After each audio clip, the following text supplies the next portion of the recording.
Right. And be careful, because some older guides might still mention 10 minutes for the computer test, which is confusing. Right. Outdated info. Yeah, current information points clearly to this much shorter review, maybe 2 minutes, sometimes essentially no separate transfer time because you're answering live. Yeah. So practicing answering accurately in the moment is key. Okay, so that time pressure is a big one. What about actually using the computer interface? How does that change the feel of it? Well, navigating is all click-based, which honestly can be quite helpful. You can skip between questions within a part easily if you need to check something, Hmm. and the questions are right there on the screen while the audio is playing.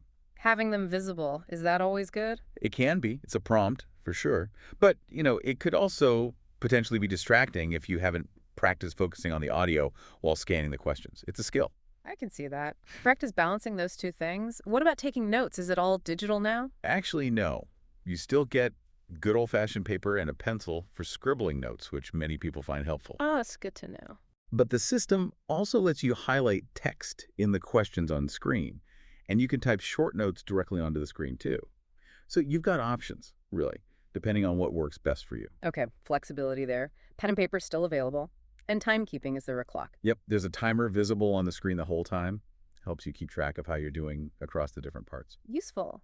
And the obvious one, headphones. Does that make a difference? Generally, yes. Most find it leads to clearer audio. It can really help cut out background noise in the test room. Okay. So we've covered the main format shifts. Does this computer delivery change the types of questions asked? Are we seeing new question formats? No, fundamentally, the question types are the same for both paper and computer. You'll still get your multiple choice single answer or sometimes picking multiple answers. Yeah. You'll have matching tasks, connecting items from, say, two lists. Plan, map, or diagram labeling is still common, filling in labels on a visual.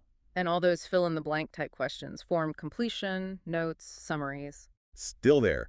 Form, note, table, flowchart, summary, sentence completion, all standard. And for these, it's so important to stick to the word limits given. Yes, the word count. Go over, even by one word like a or the, and you lose the mark. And of course, spelling and grammar need to be accurate when you type. Quick tip. Hyphenated words usually count as one word. And they don't tend to test contractions like don't. You'd write do not if needed. Good points. And short answer questions are still in the mix, too. Yes, where you need to write a brief answer based on what you hear. Okay, so familiar territory on the question types. Now, looking ahead, standardized tests always seem to evolve.